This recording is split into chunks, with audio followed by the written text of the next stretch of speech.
Bonjour tout le monde. Donc aujourd'hui une petite vidéo, je vais vous montrer comment j'utilise le mie de pain pour l'amorce et pour écher. Donc avant la partie de pêche, donc je vais préparer le pain. Donc j'ai pris voilà deux pains de mie sans croûte, donc ça sort du congèle, hein, j'en ai toujours dans le congèle. Donc c'est une pêche qui est facile à faire, surtout qu'on en a plus d'èche en hiver. Là on est fin novembre, quasiment début décembre. Donc je vais vous montrer comment je procède. Donc on peut procéder de plusieurs façons. Le pain de mie, on peut le mettre dans un blender ou dans un mixeur de madame, si madame vous le prête. Ou moi j'en ai un dans la cave qui est pour moi. Mais là je vais faire simple. On va faire ça au tamis. Comme ça tout le monde peut le faire. Et on n'a pas besoin de machine. Voilà, donc là j'ai tout passé au tamis de 4 mm. Bon, je vous ai pas montré la phase où je frotte, utiliser un gant. Ça passe très bien. Maintenant je vais tout passer au tamis de 2 mm. Je veux vraiment avoir une farine qui est fine.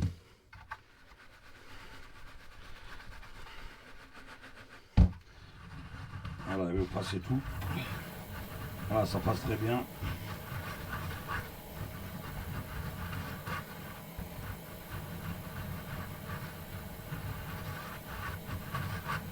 Voilà, donc vous avez compris le système. Voilà, donc là vous avez vraiment du pain tout fin. Donc je vais terminer ça et je vous reprends. Donc là le tamisage il est fini. Donc vous voyez que c'est vraiment tout fin. Voilà. Ça va faire une belle amorce. Et la mie comme elle est là. Voilà, on arrive à faire des boules. Voilà, donc avec ce mélange, dans les endroits profonds où si on veut un peu plus de densité, on peut rajouter un peu de terre, de la terre de Somme ou de la terre de rivière si on veut pas que ça nuage. Rajoute un petit peu, on peut aussi mettre un tout petit peu de chèvre moulu. Voilà. Donc regardez cette vidéo jusqu'à la fin. À un moment donné, vous verrez le travail des boules dans un vase et les èches à l'hameçon.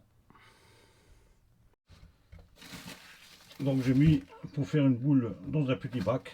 Je vous conseille de rajouter, si vous voulez l'utiliser pur, je vous conseille de rajouter des petits graviers. Donc c'est des graviers qu'on trouve au fond des aquariums. Voilà, donc je vous conseille de rajouter un peu de gravier.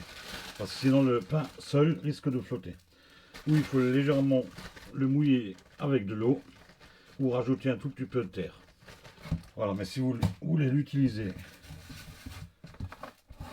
pur, comme moi j'ai l'intention de l'utiliser, je vous conseille d'utiliser des graviers. Là je reprends la vidéo parce que j'avais oublié d'allumer le téléphone. Donc ce que j'ai expliqué c'est que je vais utiliser de la pain de mie. Donc là on voit une boule que j'ai mis voilà, il y a une trentaine de secondes. Donc là je vais l'utiliser nature, mais je vais rajouter des graviers. Donc c'est des graviers tout fins qu'on trouve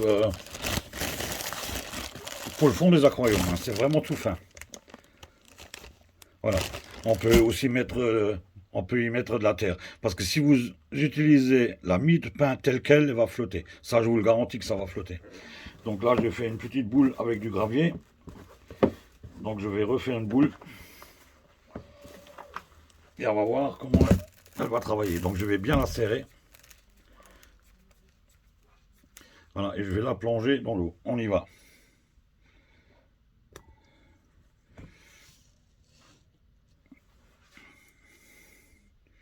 Donc là, on voit bien que ça coule. Et vous allez voir comment le pain travaille au fond de l'eau.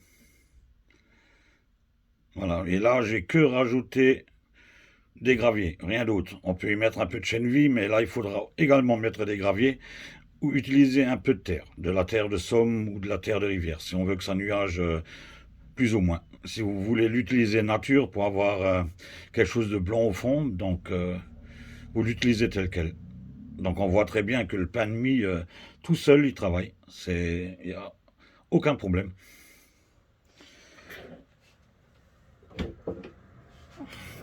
Donc on va voir ce qui se passe quand un poisson tape dedans.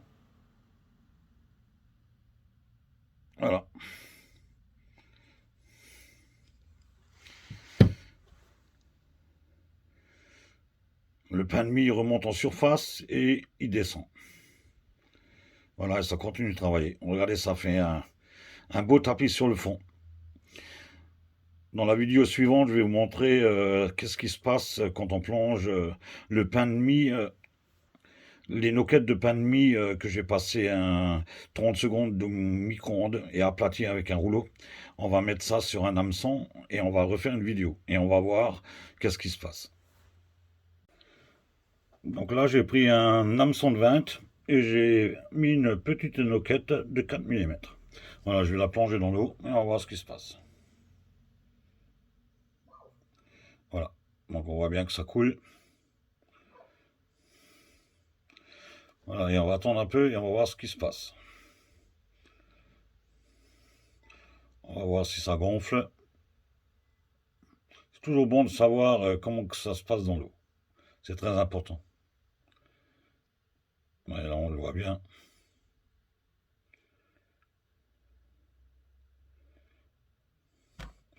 Et ça tient très bien à l'hameçon. J'ai juste passé quelques secondes au micro-ondes.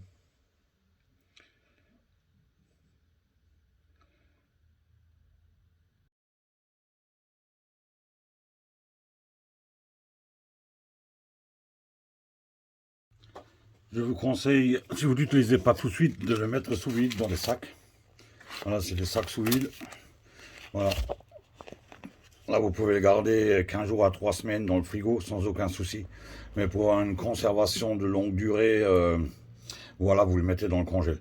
Et là, on voit bien les petits grains, c'est le gravier, quoi. Donc là, j'ai préparé en 2 sacs.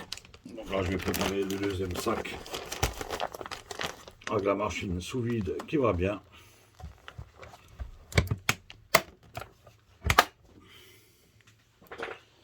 Voilà, c'est parti.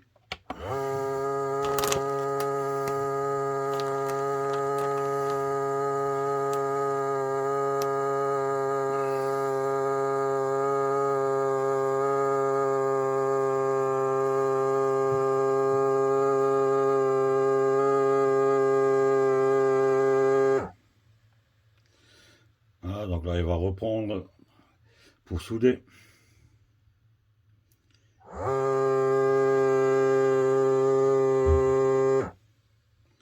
Et voilà.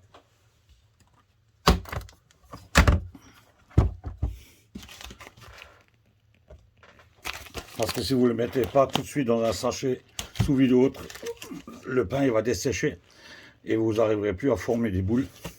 Donc il faut le réhumidifier et là c'est un peu plus compliqué. Donc moi je rajoute tout de suite les graviers dedans, comme ça j'ai pas besoin d'en emmener avec. Voilà, là je sais que c'est prêt. Donc j'ai préparé 2 sacs. 2 sacs et on va mettre ça dans le frigo.